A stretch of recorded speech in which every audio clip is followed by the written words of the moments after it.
Nessa aula nós vamos falar sobre os métodos de separação de misturas. E nós vamos começar aqui então pelas misturas heterogêneas, aquelas que nós claramente conseguimos ver que tem mais de uma coisa ali. A mais simples dela talvez seja a catação, porque aqui na catação, com a mão você vai poder ali separar partes sólidas ali, que você vê que são diferentes partes ali, com cores diferentes, onde você com a mão consegue separar, por exemplo, feijão estragado, onde você cata ali pedaços de pedrinhas ou qualquer coisa desse sentido. Peneiração vai ser uma separação de sólidos por tamanho. Então, a partir da peneira, você vai conseguir ter um sólido por tamanho, um sólido que não passe naquela malha da peneira. Então, com peneiras de diferentes mestres, com malhas de diferentes tamanhos, nós vamos conseguir separar uma mistura heterogênea de sólidos de diferentes tamanhos, de partículas de diferentes tamanhos. No caso da decantação, nós vamos separar aqui sólido de líquido, ou vamos separar líquidos a partir da diferença de densidade, principalmente.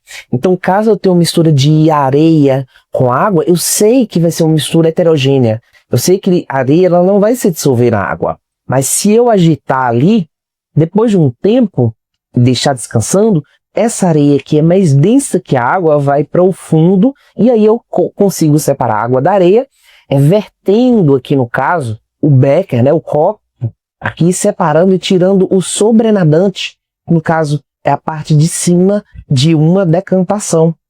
Aí, nós temos ainda o sistema de dissolução fracionada. Isso é quando nós temos aqui uma mistura de sólidos que podem ser separados por dissolução seletiva, quando a gente adiciona um solvente. Nesse caso aqui do exemplo, nós podemos pensar que nós temos areia e sal. Quando eu adiciono um solvente à água, a água ela vai dissolver seletivamente o sal e a areia ela não vai se dissolver. Inclusive aqui nós podemos, depois da dissolução fracionada, usar a decantação e separar aí a parte da água salgada da parte da areia que fica no fundo. Certo? Ou ainda nós podemos usar a centrifugação. A centrifugação ela vai ter um princípio muito parecido com a decantação. Vai ser uma separação por densidade.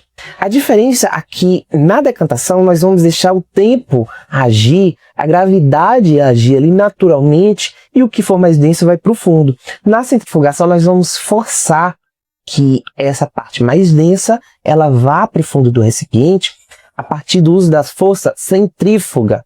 Então, aqui nós temos uma mistura heterogênea turva, e aqui nós, na centrífuga, ao girar esses dois tubos, aqui nós vamos forçar que essa substância mais densa, ela vá para o fundo a partir dessa força centrífuga. Vai acelerar a decantação aqui nesse caso. Essa é a centrifugação. E nós temos também a filtração. No caso da filtração, aqui nós temos uma mistura de uma parte sólida, como se fosse areia e água também, mas nós temos a filtração também de misturas gasosas, ou pelo menos um gás ali com poeira, por exemplo.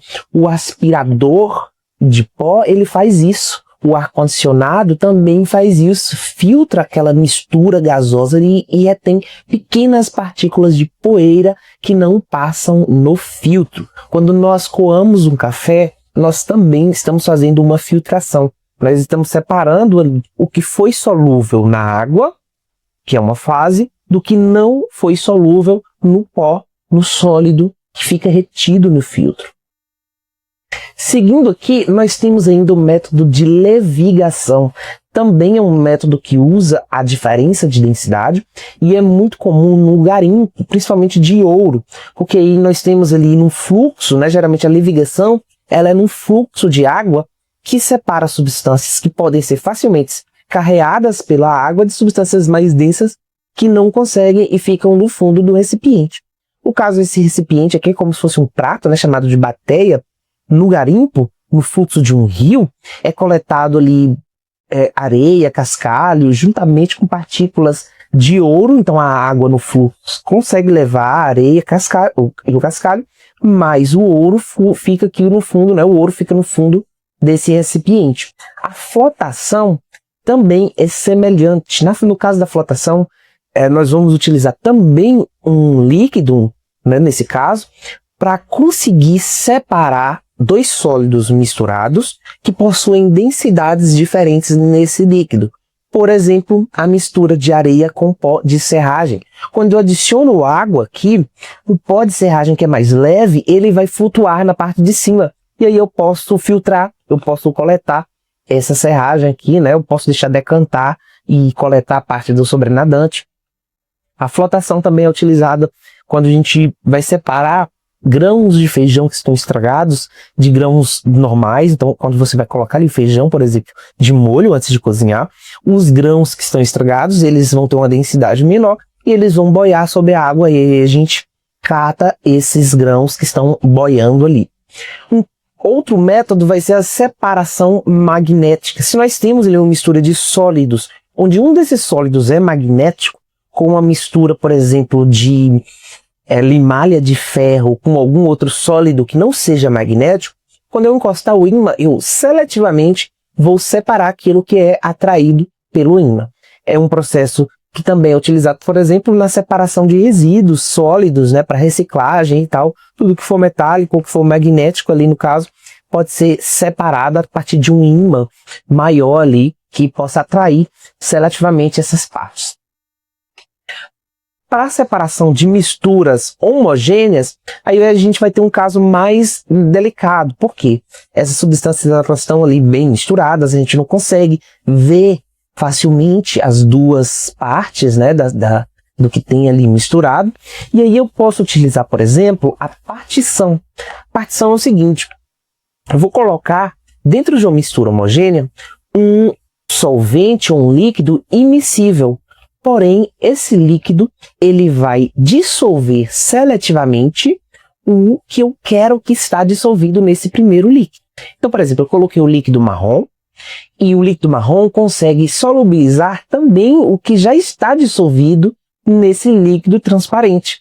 Então, o líquido marrom, que é immiscível no líquido transparente, vai para o fundo por decantação, e aqui agora eu já tenho dissolvido no líquido marrom que antes estava dissolvido no líquido transparente. E aí, por decantação, eu consigo separar essas duas partes aqui e coletar a parte de cima ou coletar a parte de baixo. Eu tenho também a destilação, que a partir de uma temperatura constante, eu posso ter uma destilação simples. Eu vou separar, por exemplo, água de sal dissolvido, uma mistura homogênea e uma mistura onde apenas a água vai evaporar e o sal vai ficar retido no fundo.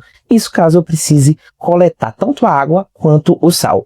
Caso eu tenha uma mistura aí agora de dois líquidos e que possuam pontos de ebulição até próximos, por exemplo, como mistura de água com álcool, aí eu vou ter que lançar mão de uma destilação fracionada, onde primeiro o líquido tiver a maior volatilidade, vai se evaporar todo, ele vai se evaporar e vai condensar, vai resfriar aqui e vai gotejar, ele vai se depositar nesse recipiente. Então eu coleto.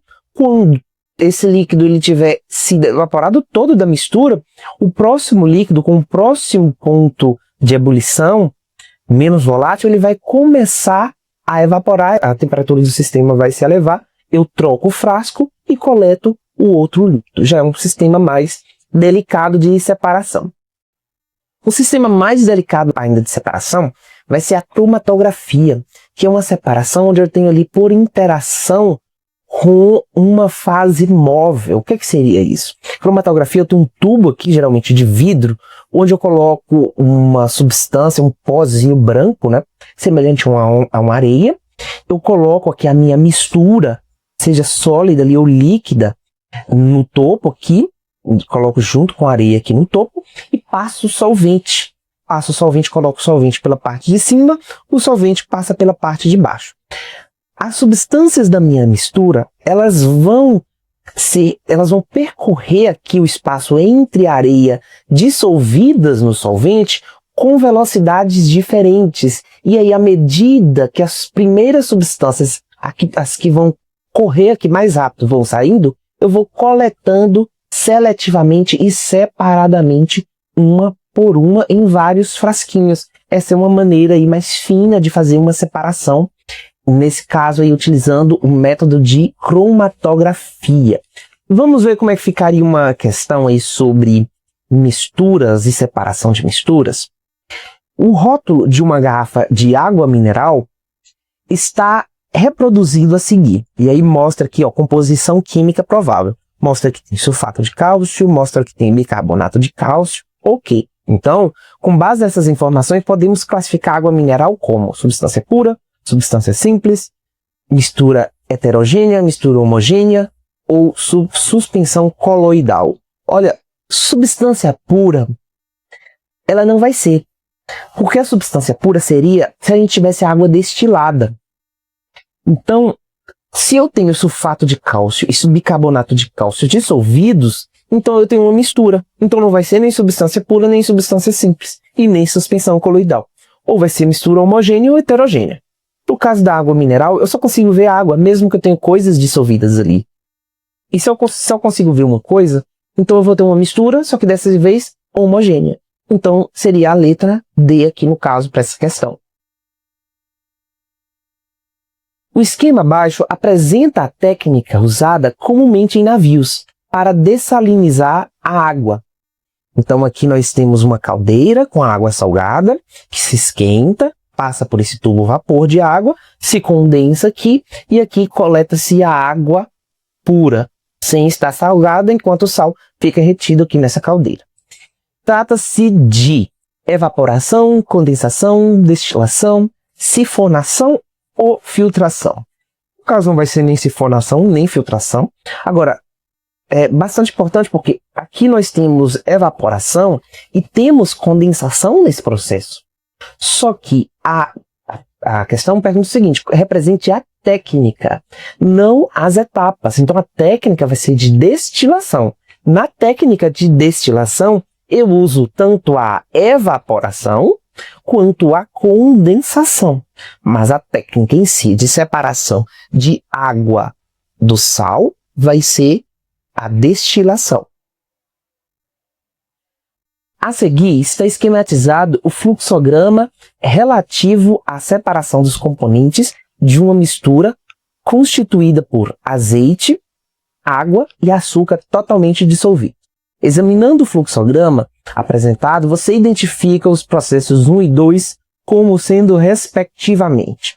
Olha só, aqui eu tenho azeite, água e açúcar. Vamos perceber aqui que a água pode se misturar com açúcar, mas a água não se mistura com azeite. Então, no processo 1, houve essa separação aí entre a mistura de água com açúcar, que vai ser homogêneo, com o azeite, né, que não vai se misturar com a água porque é apolar. Enquanto a água é polar, o azeite é apolar, vai formar aí uma mistura heterogênea. Contudo, essa parte aqui de água com açúcar vai formar uma mistura homogênea. Então, no processo 1, foi um processo de separação de uma mistura heterogênea. No processo 2, para separar a água do açúcar, aí eu vou usar um processo de separação de mistura homogênea. E eu consigo depois obter aqui a água separada do açúcar. No processo 1 aqui, eu posso ter aqui como separação de mistura heterogênea, eu não vou precisar de uma destilação, poderia ser uma filtração, poderia ser decantação, né? Ou poderia ser filtração aqui no caso, né? Ok. No caso da segunda, como eu tenho uma mistura homogênea, eu só vou conseguir separar isso daqui não por centrifugação e nem por decantação, apenas por destilação. Então, no processo 1, eu tenho aqui uma decantação, eu separo por diferença de densidade duas partes que não são miscíveis, e no processo 2 eu pego uma mistura homogênea e separo em duas partes a partir da destilação, da diferença de temperatura de ebulição. Nessa próxima questão, nós temos 3 processos também para misturas, né? Então vamos analisar aqui, nós temos sal de cozinha, nós temos areia e nós temos limalha de ferro. Sal de cozinha, nem areia, nem limalha de ferro nesse caso, vão se dissolver, não tem líquido aqui no caso. Então são 3 sólidos misturados. No processo 1, eu consigo separar a limalha de ferro do sal com areia. Já deu para perceber aqui que a limalha de ferro foi separada a partir da diferença aqui no caso, né, já que a limalha de ferro vai ser magnética, né, vai possuir magnetismo aqui no caso, atração por ímã. Então eu adiciono água, a mistura de sal com areia, e eu separo a areia da solução aquosa, que inclusive a solução aquosa dissolveu o sal. A partir desse processo 2 aqui eu separo a areia da solução aquosa. No processo 3, eu consigo separar o sal da água. E aí a gente já viu lá na questão da caldeira, lá do navio, que isso pode ser feito por destilação, esse processo 3. Então o processo 1 aqui, provavelmente foi feito aqui por separação magnética, já que a limalha de ferro pode ser atraída por um ímã, o que nos traz a opção B ou E. No processo 2, nós tivemos aqui a adição de água e seletivamente nós solubilizamos o sal, mas não a areia. Filtração, que foi o que fez aqui separar, após a adição de água, a areia da solução aquosa, ficou retida no filtro. No processo 3, nós já vimos que é a destilação, onde eu separo a água do sal. A água evapora, eu coleto a água condensada e o sal fica no recipiente. Então seria aqui a letra B, separação magnética, filtração e destilação.